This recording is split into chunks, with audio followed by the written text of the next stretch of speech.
If you're interested in taking L5M3, that is managing contractual risks, or if you're already taking it, then the first thing you need to know is that the entire module, okay, is divided into 3 parts. And these are part 1, understand the legal and process issues relating to the formation of contract. Part 2, understand the impacts of breach of contract and coping strategies and provisions that are available. And part 3, understand the legal implications of contractual nonconformance in procurement and supply. And of course, each of those parts, okay, has a number of learning outcomes. In this video, we are going to summarize what part 1 contains, as well as some of the practice exercises you can undertake. So here we are looking at, we are summarizing part 1. So there are 3 parts, which means there are going to be 3 of these videos. Okay, so again, if you haven't subscribed, kindly do. Part 1, understand the legal and process issues relating to the formation of contract. So this part will have, or rather it contains 2 learning outcomes, okay? And these are identify the issues relating to the formation of contracts and the associated risks. And then the second learning outcome here is analyze the implication of the various elements of contractual documentation and process on overall risk. Okay, now let's go over each. And let's start with the first learning outcome. So that is identify the issues relating to the formation of contracts and the associated risk. Now, a lot of things can go wrong if you have an agreement. I mean, think of it this way. Imagine arranging dinner plan with a special someone, and then they text you saying something came up. Now, depending on the circumstances, okay, depending on feelings, depending on the circumstances, that will pretty much piss you off, but it's not going to destroy your bank account, right? Now, think of the same, but in this case from a business perspective. So in this case, I'm not talking about dinner, but the idea of having an agreement with a supplier or a buyer, then they either don't do what the agreement required or they do it poorly. So this is where managing contractual risks come in, okay? You have a business agreement or a contract, and there are some risks associated with that agreement, okay, that contract. So how do you manage those risks? That is pretty much what this entire thing is all about. You see, business agreements are summed up in a contract. And just like any agreement, things can go wrong. So the question becomes, what exactly can you do about such? And let's start with simple. Let's start with identifying the issues relating to the formation of contract and the associated risks. Let's say you want to buy a car, or anything for that matter, okay? So in this case, I'm just using a car because a car will look better when you're editing the video, right? So let's say you want to buy a car. The dealer tells you the price, and you say what you're willing to pay for. And finally, you arrive at a number. So what has happened in that case is that you've made each other offers and counter offers, okay? They made you their offer, and you made them your offer, which is a counter offer, and all that is happening until you get to a number, right? We have 2 elements of a contract, okay? In this case, offer and acceptance. And what you need to understand is that just because you made an offer, or just because somebody made an offer and you accepted that offer, doesn't really mean that now you have a contract. For the most part, what it means is that you have an agreement, because just like, you know, the car example, you can still say, you know what, come to think of it, I don't want this car, okay? I've changed my mind. Or my wife called me, and or my brother or my uncle or whatever it is, and then now you've changed your mind. Granted, the seller will be mad at you, but at this stage, nothing major has happened. Now the next stage is you make some payment, okay? Sign some papers, you get the car, and you know what? Good luck with maintenance. What is happening at this stage, okay? When you're paying, what exactly is going on here? Well, consideration has been provided, and intent to create a legal relation has been actioned. In short, you've both lost something in order for you to be in that contract, okay? You've lost money, and the car person, they've lost the car. So you're willing to lose money, and they're willing to lose the car in order for that contract to happen. So each person has provided consideration in that contract. Offer, acceptance, consideration, and intention to create a legal relation are fundamental to the existence of a contract. Yep. So now you know, that's pretty much how contracts are formed. Well, in a nutshell, because there are a bunch of things you haven't talked about, like how did you arrive at making offer? What happened? Forget about. So anyway, let's see how all that, okay, relates to your study. What exactly are you supposed to know as far as managing contractual risks, that is CIPS L5M3 is concerned? And let's start with the offer. An offer is an expression of willingness to get in a contract on definite term if those terms are accepted. Well, that looks simple, but the truth is at times it's difficult to tell whether a statement is actually an offer or a mere representation. And it's important to tell the distinction, in as much as sometimes it can be difficult, because you're not going to get into a contract with a representation. There has to be an offer. For example, if there is a law saying that it's legal to sell item X, and John has item X next to his window with what appears to be a price tag attached to it, is John supposed to be arrested? So the one thing you can say for certain is that John has that item on display. That one we know. I mean, the item is there, it's displayed. As for selling it, well, that will depend, okay? If somebody comes and says, you know what, I'm willing to buy this thing for this amount of money, and John says, yeah, I'm willing to sell it to you, or acting a manner suggesting that they're willing to sell it to them, then yeah, they're selling it. Otherwise, the law said it's illegal to sell. The law never said it's illegal to possess that thing, okay?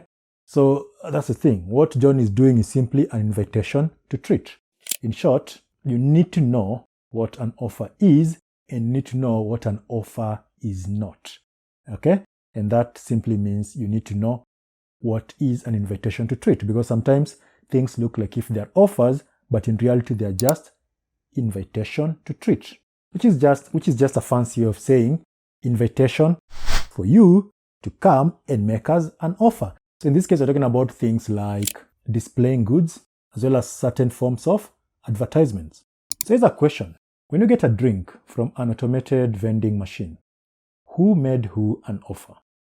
And number two, if an advert is not recognized as an offer in a legal sense, at what point would an offer be seen to have been made? So we'll think about the answer to those. Again, remember we say this is learning by doing. So, as you go through these, I'm going to ask you a lot of those questions.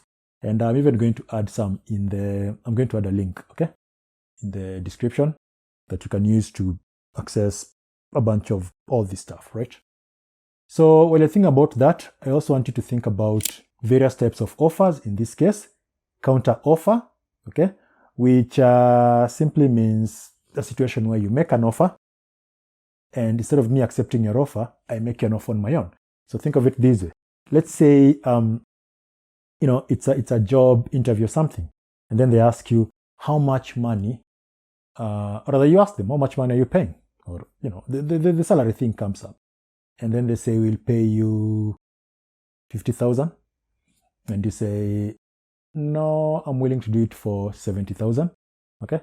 So 50,000, you say 70,000, they say 60,000, you tell them, okay, let's do 65. So what is happening here is that when they say 50 and you say 70, 50 is an offer, 70 is a counter offer, which makes the original offer to disappear. So that's a counter offer. And then we also have conditional offer, which, as the name suggests, an offer plus a condition. For example, I want a phone. You're selling a phone. And then I say, it has to be black. So I'm offering to buy a phone, but what is the condition? It has to be black in color. So color black is a condition. So you also need to know the various types of offers. That's another thing. So the thing with offers is that there has to be, one, an expression of willingness to enter into a contract on specific terms, and two, intention for the contract to be binding once it's accepted. That is just one of the first things that you need to know as far as this is concerned. Also remember, since this is all about managing contractual risk, you always want to clarify the terms of an offer before you accept them. Because if you accept those offer, or rather that offer, then you've accepted all the terms. Which means if something isn't clear, clarify that before you accept the offer. Okay? Acceptance is the second thing. And when it comes, because an offer has to be accepted. So when it comes to acceptance, there are two things you have to know. Number one, be aware of the offer. And two, be willing to accept the offer. Because it is important. I mean, think about it. If you go to a supermarket and you buy something, and then as you're walking out, somebody says, hey, didn't you get the free one? And you're like, what free one? And they say, if you buy one, you get one free. So by buying the thing doesn't mean that you accepted the buy one, get one free, which by there's a conditional offer, right? Or even if you go back, then there are two questions. One, did you accept that offer, or were you even, number two, aware of that offer? Based on your action, one of those is missing, okay? So you have to be willing to accept the offer, which means you have to be aware of the offer, number one, and then be willing to accept it, okay? So in connection to that, you also need to know rules regarding acceptance, meaning acceptance must be unequivocal, okay? That is, you're not adding anything else to the acceptance that's going to contradict the offer. So if you're going to accept something, an offer, you're accepting it the way it is. Otherwise, if there's something you want to change, then you're just going to be doing counter offers and things of that nature. 2, acceptance must mirror the offer being made. And 3, acceptance must be communicated to the offerer. The offerer is the person who's making the offer, okay? Also, as part of managing contractual risk, remember to state the period of acceptance. For example, this offer is only valid for 5 days. That's important because in that case, you are stopping people. I mean, look, you make an offer now, somebody accepts it in like 4 months later.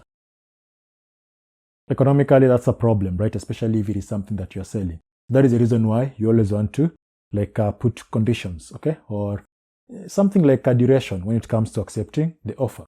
So speaking of offers, acceptance, and things of this nature, I made a lot of, tutorials on these, okay? So whether you're just interested in learning the contract law or you're interested in managing contractual risks, there are all those links added in the description, so you can check them out, okay?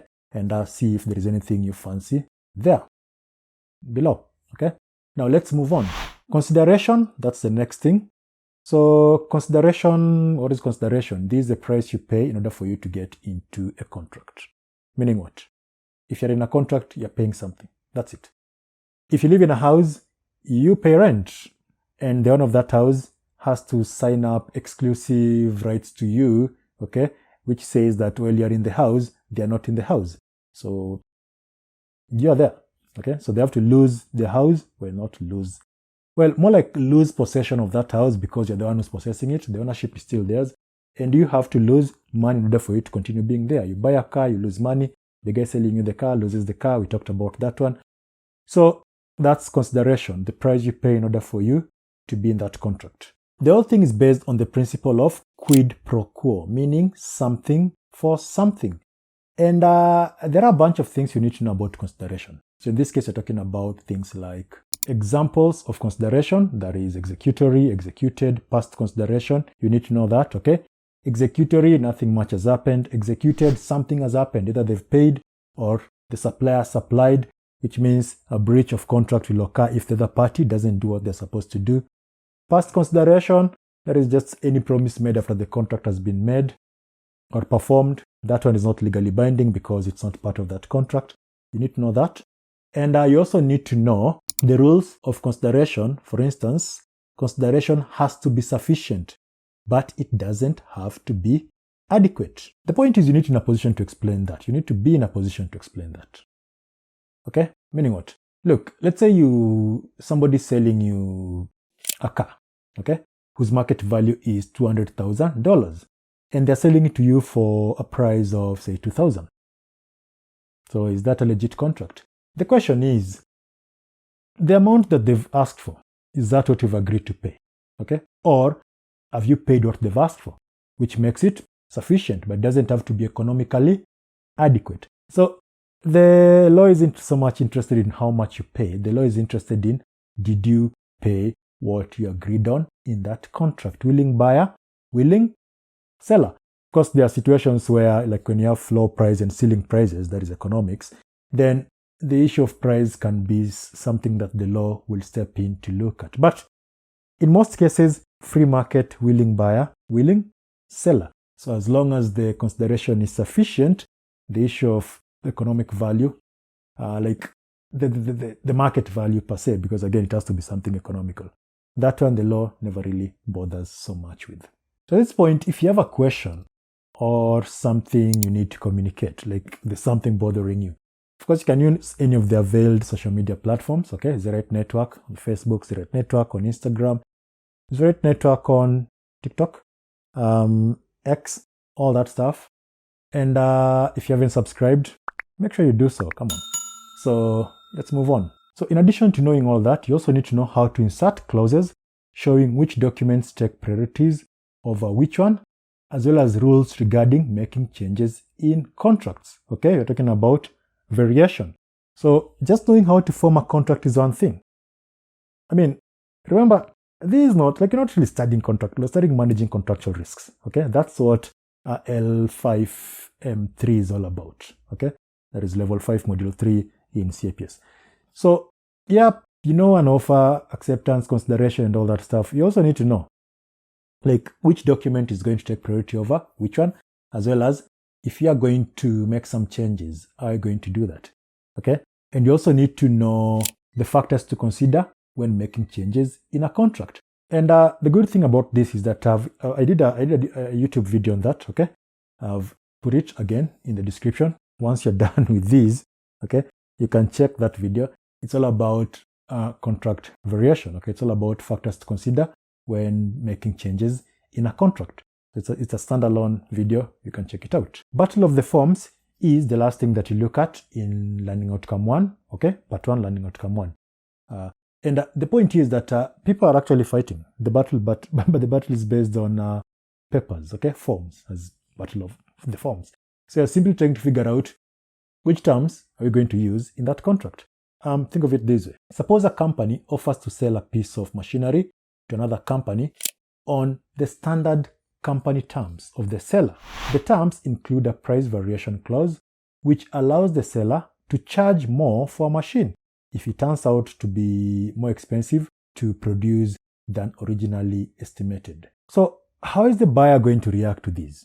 Well, the buyer orders the machine, but with their own standard terms and conditions attached to the offer acceptance, which, just so we are clear, okay, those terms that the buyer just added do not include a provision for price variation. So at this point, do you think there's going to be a contract in place? I mean, the seller said something, this is what you want, okay, and these are the terms you're going to use. And the buyer is like, yeah, okay, you're accepting, we want that machine, but here are the terms that we want you to use, or rather we are going to be using in the contract. So based on what we've just learned about formation of a contract, do you think there is going to be a contract in place at this point? If that is confusing, then brace yourself, is all I can say. Now let's move on. The supplier then sends back a tear-off slip at the bottom of the order, which acknowledges that the order has been received and is accompanied by a letter stating that the order will be processed in accordance with the supplier's standard terms and conditions. So basically the supplier is just saying, look, we've accepted to sell you that machine, okay? But we are doing it with the terms we initially stated.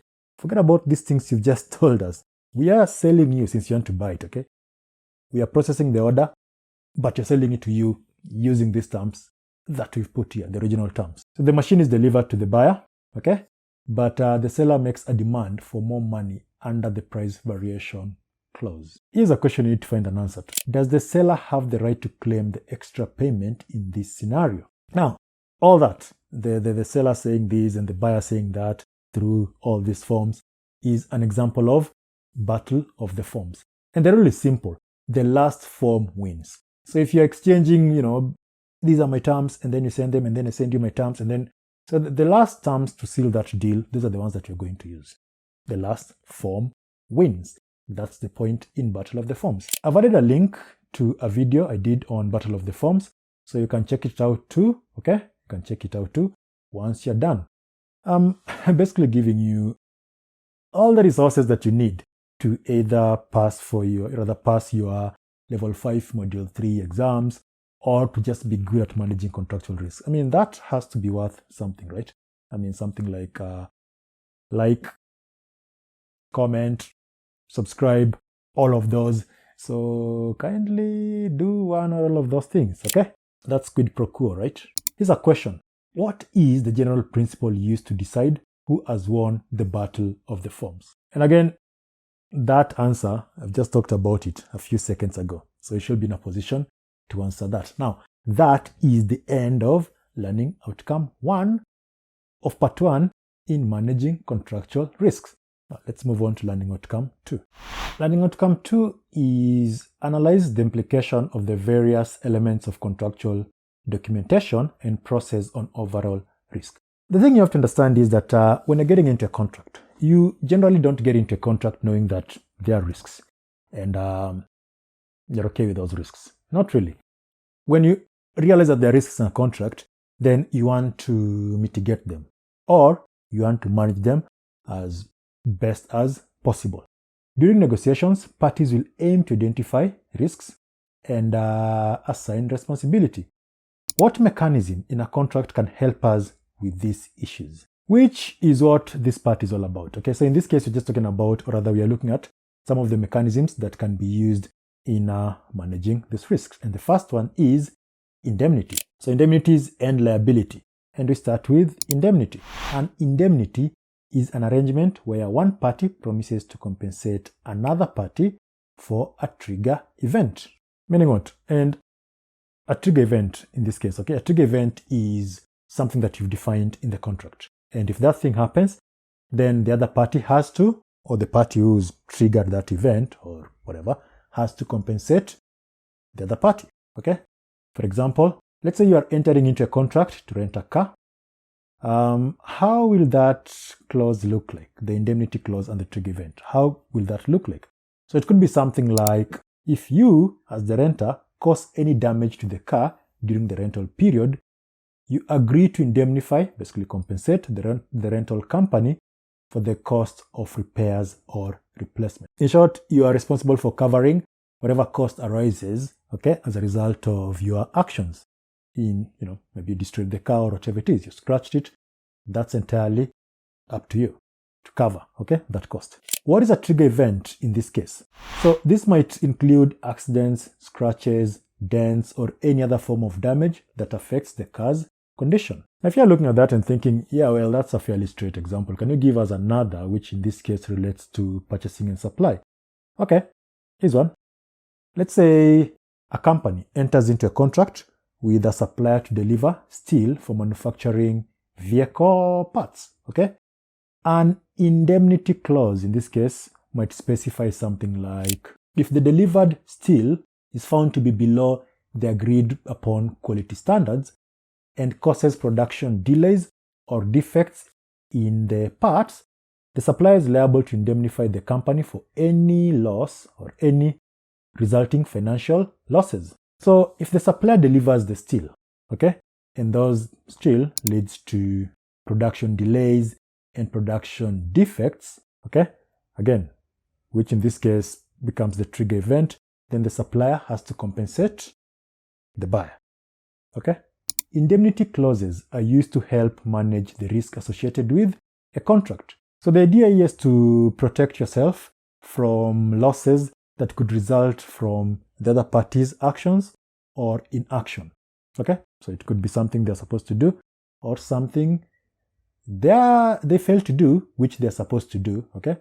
Basically something they did or something they failed to do, action or inaction. Common examples where you can use indemnity include assignment of intellectual property, and you see that with things like YouTube and all that, where you can get a copyright strike or whatever. Software licensing agreements, okay? So the point is that you can structure indemnity to cover all losses caused by a trigger event, a specified list of losses, direct losses only, okay? Or most likely losses.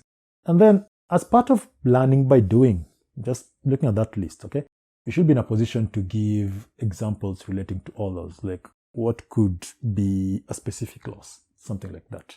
So learning by doing, okay? And now let's talk about liabilities. And liabilities are what you owe or your responsibilities. For example, in employment, companies are liable for the cost of compensation for employees who are injured at work, as they have a duty of care to them. So when it comes to something like liabilities, these are all those things you arrive at when you're negotiating, okay? So you can negotiate to what degree you're going to be liable or to what degree you're not going to be liable. But you have to remember that parties will always try to limit their liability in a contract by putting limitations or a cap on the value a party is liable for, or explicitly excluding liability for certain types of losses during the contract. But then again, remember, there are things you can't run away from. Also, the degree to which you're going to be liable will vary depending on which country you are in, okay? Like, we've just given an example in employment. So obviously, labor laws will vary from one country to another. So those employment contracts, there are things which you can do in a certain country, you can't do in another country, which explains why some businesses will set up in one country, but then outsource labor to people in another country where they probably think they have friendly labor laws. Here's a question. With regards to liabilities, what is the difference between a limitation and an exclusion?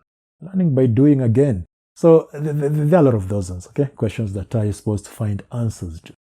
And if there is any issue, obviously, you ask, okay? Just don't sit there frustrated with your question. The fact that you have a question means somebody else probably thought about it too and had an answer to. So if you don't answer it, just somebody's going to. The point is, if you have a question, you ask. Okay. Now let's move on to the next thing. So let's talk about insurance. Okay. You can have a term in a contract that includes a provision that the contracting parties need relevant insurance against commercial risk. Insurance in this case will be a risk management method to protect a person from any unforeseen financial losses. And to avoid a lot of abstract stuff, let's just use a practical example to make this one easy. Let's say you are importing some stuff from China. You have a contract with the supplier in which the duty to deliver those goods to a named place is the responsibility of the supplier. Again, this is the reason why you really need to understand Incoterms. Okay? And again, I've added a link to Incoterms. I mean, there are a lot of these resources. Everything you're talking about here, there's a resource that is supposed to guide you and make it easier for you to understand that. Because with Incoterms, sometimes, depending on the term you're using, it can, if you use a term like X work, okay, that simply means you go to the supplier and you pick whatever it is, and everything else is your responsibility. The supplier's responsibility is just to ensure that those goods have been delivered, which usually is in their factory. Something like free carrier, okay, so FCA, then that means the supplier is just supposed to take those things and deliver them to carrier whom you've appointed, and that's it. So the relationship between the carrier from the carrier to you, that's entirely up to you. But let's say, moving on, okay, in this case, the responsibility to deliver the goods lie with the supplier. So the supplier, who is the manufacturer, has contracted a logistic company to deliver the goods. What if those goods are damaged while they are in transit? Is that your problem, or that is the supplier's problem? Now, since the nature of the contract stated that the supplier is supposed to deliver them to a named place, that's none of your problem. It's the supplier's problem. So how can the supplier manage that risk? Okay, the risk of goods being destroyed or damaged while they're in transit. The supplier, who in this case, again, is the manufacturer as you've stated, will insist that the logistic company take an insurance cover for the goods. The point is that a party can insist in a contract, okay, that the other party takes insurance, and not only takes insurance, provide a proof that there is insurance depending on whatever it is that is happening in that contract. So this is another way, another tool, or another method used when you're trying to manage risks associated with contracts. All right, question. What are some examples of business agreements in which a party may insist that the other party takes insurance cover and provide proof before the business proceeds? So again, learning by doing, need to find an answer to that. But with insurance, okay, when you're sort of trying to draft insurance requirements, or when you're trying to come up with insurance in a given contract, you always need to pay attention to the wording, okay, the duration of that contract, the risk insured. Risk insured is what you stand to lose if things go wrong. I mean, think about it. If you take a medical cover, okay, what exactly are you doing? You're not saying that I'm sick and then I'll go to the hospital and they'll provide a card. It's more of, if I'm sick and I go to a hospital, there are bills. What if I don't have money at that point, or I don't have enough money? So the insurance will come and take care of that. So the risk insured, okay, is you being sick and not having money. that is what you're covering against. So again, while you are trying to anticipate the sort of risks that you can, that can come up in that contract, you need to put those things in a risk register. A risk register is a document detailing risks that may occur during the life of a project and actions to mitigate their occurrence and impact. So once you have those things in a risk register, then you can prepare the indemnity clauses and liability clauses and insurance for all that stuff. Again, here are some questions for you. What sources of information would be useful when creating a risk register? Will this be different for a buyer and a seller? Number 2, what are the factors to consider when drafting insurance requirements a contractor must comply with in your project? Learning by doing, okay? So there's always going to be those. Yep, let's move on to the next thing. So let's talk about guarantees and warranties. And the first thing you need to know is that there's a difference between guarantees and warranties. And we're not just talking about the difference in terms of spellings, okay? A warranty is an assurance by one party to another that a fact or a condition of a contract are true or will happen, which if breached give rise to a claim for damage. So you buy a phone, okay? And then depending on the kind of phone you buy, but in most cases you'll get a 1 to 2 year warranty, which simply says that if that phone breaks down, depending on how they break down, so it's not just if they break down, depending on the terms and conditions of that warranty, you can take it back to the authorized dealer and they will fix it for you. Or, basically they'll fix it for you. That's the whole idea. In this case, warranty is a promise to repair or replace an item, if necessary, within a defined period of time. Now, a guarantee is a totally different arrangement. I mean, the simplest way to understand it is, let's say you and your friend go to a shop and you order something and your friend tells the shopkeeper, if he, that is you, doesn't pay, I will pay. In this case, your friend is a guarantor, okay? And the shopkeeper is the beneficiary and you are the principal debtor. In short, the principal liability to pay that debt still lies with you. Your friend is only liable in a secondary manner. So your friend, the guarantor, the entire thing is a guarantee, okay?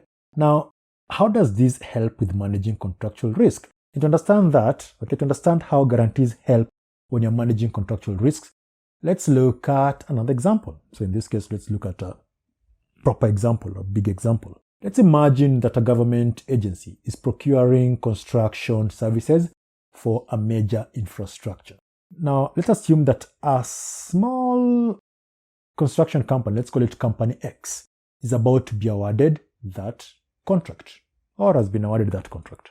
The contract with the construction company includes specific milestones for completion, penalties for delay, and requirements for the quality of work.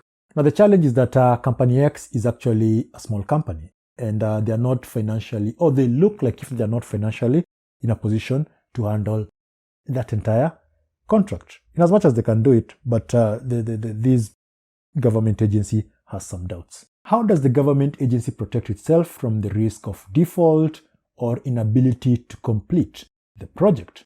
So this is where guarantees come in, or specifically, they'll require Company X to provide a guarantor. In this case, the guarantor could be a larger construction firm or a financial institution with a strong financial standing. So the guarantor essentially does what? It guarantees that Company X is going to do that thing that they're supposed to do. Okay? That the work is going to be done. That's what they're there for. And what if the company doesn't do it? Okay, what if Company X fails? So if the construction company fails to meet its obligations, such as completing the project on time or to the required quality standard, the guarantor would step in to fulfill those obligations or provide compensation to the government agency. The thing you have to understand is that these contracts of guarantee are always going to be required in writing because you need the guarantor to sign and commit themselves. So at this point, again, 3 questions that you need to be in a position to answer based on all these things we've just talked about. What is the difference between guarantee and warranty? What is the difference between a guarantee and indemnity? And how can the obligation of a guarantor be terminated? An example there would be if you perform the contract, the obligation is terminated. If the principal and the beneficiary changes terms in a contract, that can end up actually discharging the guarantor of their responsibility. And sometimes the guarantor can just say, nope, I'm not guaranteeing that thing anymore because of ABCD.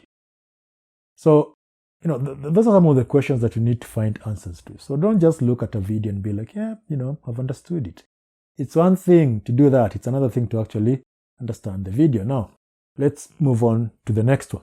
Liquidated damages. So liquidated damages is going to be a useful way of managing contractual risk, specifically managing breach of a contract.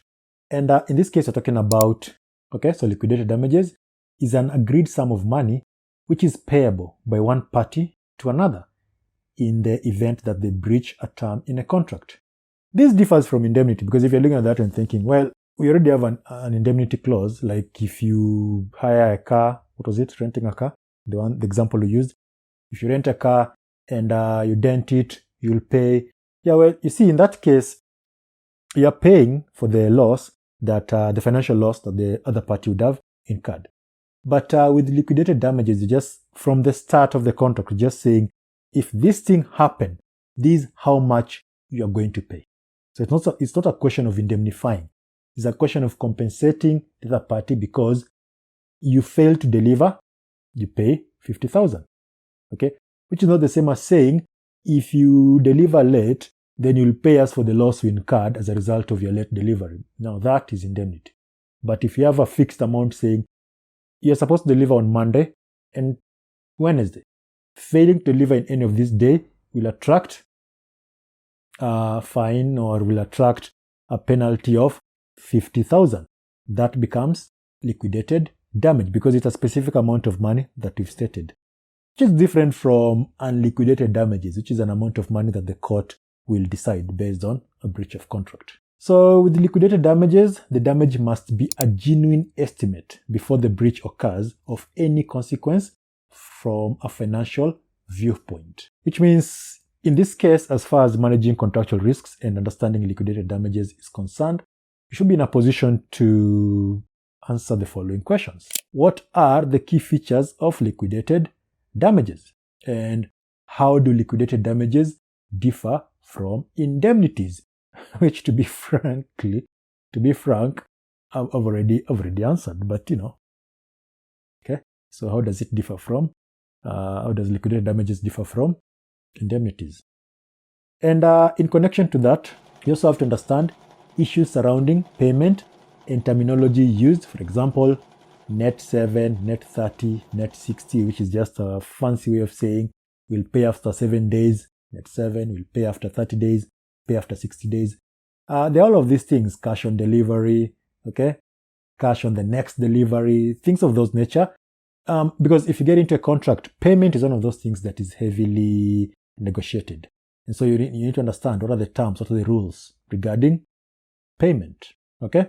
So all that is stuff that you're supposed to understand as part of managing contractual risks. Very, very important. So that concludes part 1, our summary of part 1 in level 5, module 3, that is managing contractual risks. And what exactly was part 1? Remember we said we have 3 parts and we're going to do a video. 3 videos. This is the first. And so what was part 1? Part 1 in this case was understand the legal and process issues relating to the formation of contract.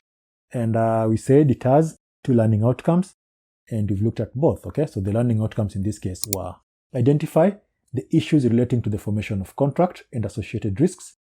And number 2, analyze, or learning outcome 2, analyze the implication of various elements of contractual documentation and process on overall risk, which, we looked at. So if there is any question, do let me know. See you in the next video.